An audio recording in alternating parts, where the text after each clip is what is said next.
नमस्कार, बहुत स्वागत है आपका। माघ मास की पूर्णिमा विशेष फलदायी मानी गई है शास्त्रों में। धार्मिक मान्यता के अनुसार इस दिन स्वर्ग से समस्त देवी देवता पृथ्वी पर आते हैं और गंगा में स्नान करते हैं।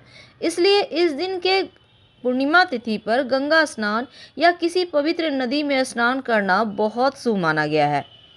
तो इस बार माघ पूर्णिमा 5 फरवरी 2023 को मनाई जाएगी। पूर्णिमा तिथि का आरंभ 4 फरवरी शनिवार की रात 9:29 पर होगा और माघ पूर्णिमा समापन 5 फरवरी रविवार को रात 11:58 पर होगा। उदया तिथि के अनुसार पूर्णिमा 5 फरवरी को ही मनाई जाएगी और इस दिन सर्वार्थ सिद्धि योग की शुरुआत सुबह 7:07 से लेकर 12:13 तक रहेगा। इस दिन पुष्य नक्षत्र और आश्लेषा नक्षत्र का निर्माण भी हो रहा है और माघ पूर्णिमा के लिए ये बहुत शुभ है, क्योंकि माघ पूर्णिमा का महत्व भी बहुत है। पौराणिक ग्रंथों में कहा गया है कि देवता रूप बदलकर पृथ्वी पर गंगा स्नान करने प्रयागराज में आते हैं और वहीं प्रयागराज में 1 महीने का कल्पवास संगम के तट पर कुछ विशेष काल के लिए निवास करने वाले जो श्रद्धालु होते हैं माघ पूर्णिमा के दिन ही इसका समापन करते हैं। तो कल्पवास करने वाले सभी श्रद्धालु माघ पूर्णिमा के दिन गंगा मैया की पूजा अर्चना करते हैं और उसके बाद साधु संतों ब्राह्मणों को आदर पूर्वक भोजन कराते हैं। मान्यता है कि माघ पूर्णिमा के दिन गंगा में स्नान करने से जीवन के सभी कष्ट दूर हो जाते हैं, दुख दर्द बीमारियों से मुक्ति मिलती है। इस दिन कुछ विशेष उपाय प्रयोग भी किए जाते हैं। चूंकि माघी पूर्णिमा के दिन माँ लक्ष्मी, भगवान श्री हरि विष्णु, महादेव के साथ चंद्रदेव की भी पूजा करने का विधान है। माघी पूर्णिमा पर संशय से रहना, सुबह स्नान करना, व्रत करना, दान करना, इन नियमों का पालन करना खास महत्व रखता है। पौराणिक मान्यता है कि इस दिन देवलोक से देवतागण पृथ्वी पर आते हैं, इसीलिए माघी पूर्णिमा के दिन पूजा पाठ का विशेष महत्व भी है। इस दिन चूंकि बहुत सारे प्रयोग किए जाते हैं माँ लक्ष्मी को प्रसन्न करने के लिए।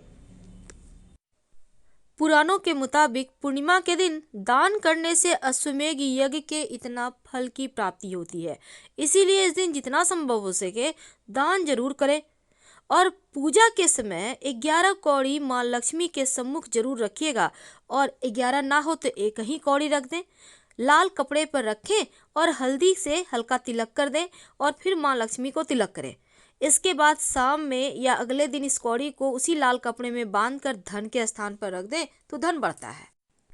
पूर्णिमा तिथि के दिन पवित्र नदी और सरोवर में आस्था की डुबकी तो लगाई जाती है, साथ ही इसी दिन अपने पितृदेवों के निमित्त नदी में काले तिल भी प्रवाहित किए जाते हैं सूर्यदेव को अर्घ्य देकर। इस दिन सत्यनारायण भगवान की कथा सुनने का विधान है। व्यक्ति के दुखों को समाप्त करता है, घर में सुख समृद्धि बढ़ाता है। इस दिन कुछ खास प्रयोग किए जाते हैं। शास्त्रों में पूर्णिमा तिथि के दिन बहुत सारे प्रयोग करने के विधान है, खासकर तुलसी पूजन का विधान है, क्योंकि भगवान श्री हरि विष्णु और माँ लक्ष्मी के संग तुलसी पूजन भी अवश्य करना चाहिए और शाम के वक्त एक घी का दिया जरूर जलाएं। इस दिन माँ लक्ष्मी को प्रसन्न करने के लिए एक छोटा सा मंत्र जिसका जप जरूर करें रात में सोने के पहले।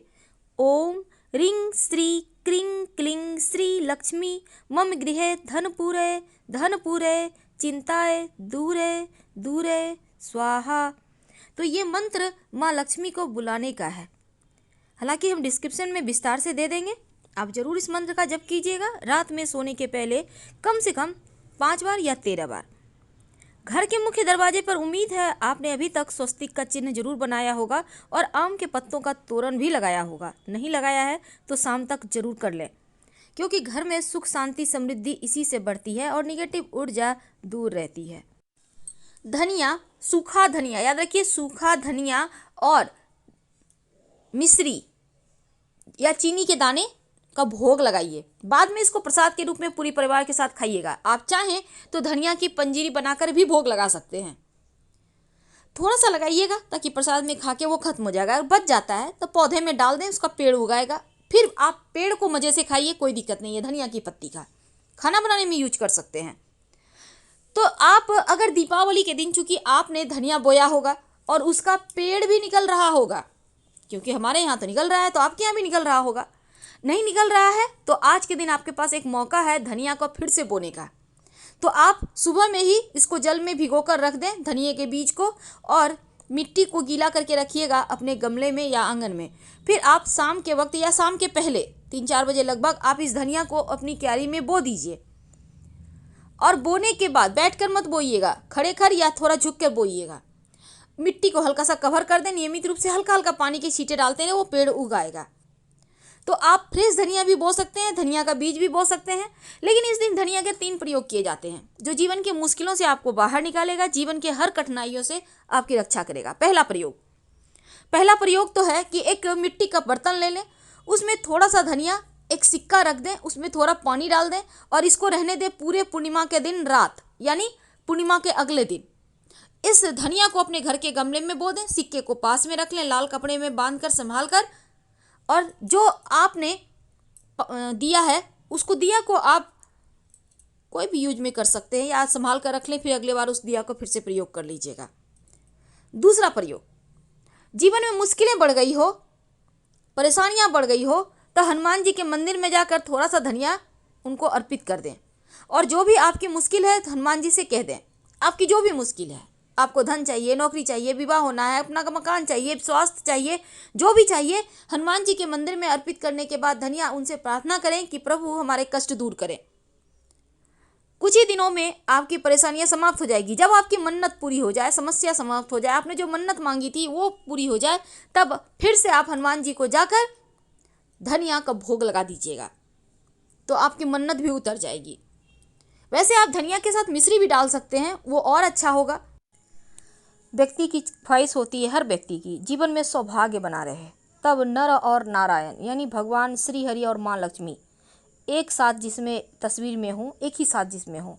बहुत सारे घरों में क्या होता है, आप भगवान श्री हरि विष्णु की पूजा करते हैं, बृहस्पतिवार की कथा करते हैं, तो माँ लक्ष्मी उसमें नहीं होती। लेकिन आज के दिन आपको दोनों ही जो एक साथ हैं ऐसे ही तस्वीर की पूजा करनी चाहिए। फिर दक्षिणावर्ती शंख की भी इस दिन पूजा करने का विधान है। भगवान को पीले फल, पीले कपड़े, अगर सौभाग्य की प्राप्ति की चाहत है तो, और पीला अनाज अर्पित करें।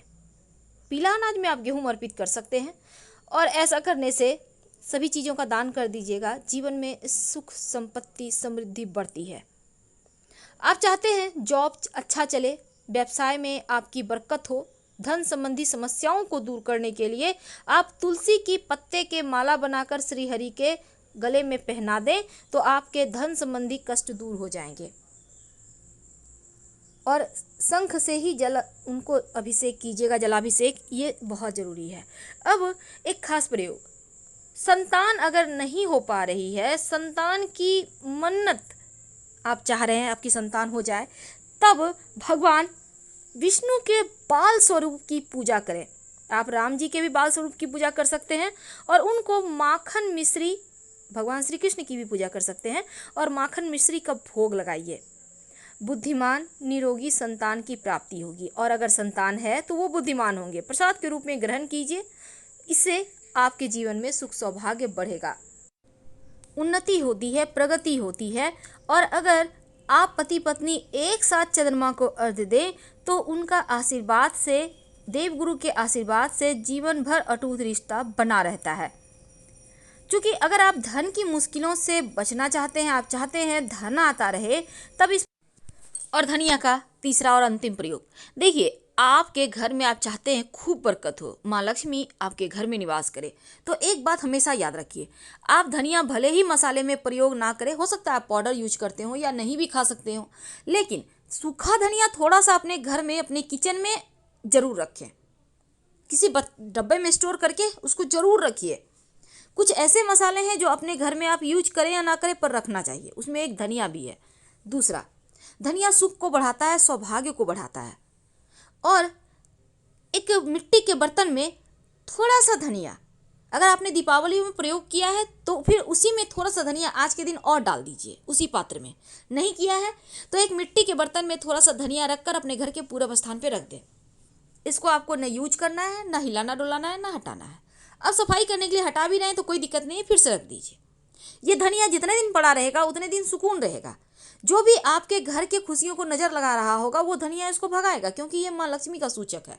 दैत्य रूपी परेशानी आपको परेशान नहीं करेगी। पर इस दिन कुछ खास दान किए जाते हैं, जैसे कि वस्त्र का दान, अन्न का दान। अगर चंद्रमा गड़बड़ हो तब आप दूध, चीनी, चावल का दान कर सकते हैं। अगर आपका चंद्रमा गड़बड़ नहीं है तो भूल कर भी दान ना करें। जब आप शिवलिंग की पूजा करेंगे तब शिव जी को आप चावल जरूर अर्पित कीजिएगा। जीवन की समस्त परेशानियां दूर होगी, मुश्किलें समाप्त होगी, मानसिक सुकून बढ़ेगा, सुख सौभाग्य बढ़ेगा। तो शाम के वक्त 5 जगह दीपक जलाने का आज के दिन विधान है। पहला, घर के तुलसी जी के पास। दूसरा, घर के मुख्य दरवाजे पर। तीसरा, पवित्र नदी सरोवर में। चौथा, आपके पूजा जहां आप पास के कोई मंदिर है वहां पर जाकर जलाएं। और अंतिम, पीपल के नीचे, क्योंकि माँ लक्ष्मी यहीं रहती है। तो इस दिन जितना ज़्यादा आप तिल और गुड़ का दान करते हैं, या फिर कोई ना मिले लेने के लिए, तो गाय को रोटी पर रख कर तिल गुड़ खिला सकते हैं, या वैसे भी आप खिला सकते हैं। शनि दोषों से मुक्ति मिलती है, राहु केतु शांत हो जाते हैं, और 7.5 ढैया की मुश्किलों से भी बाहर आ जाती हैं, कि आपका सूर्य भी अच्छा हो जाता है, उत्तम फल देने लगता है। तो शाम तक में कोई भी उपाय करें, लेकिन चूंकि रविवार का दिन है तो पीपल के पेड़ को छूना नहीं है, आप उसकी जड़ में रखें और वहाँ से आ जाएं। धन्यवाद।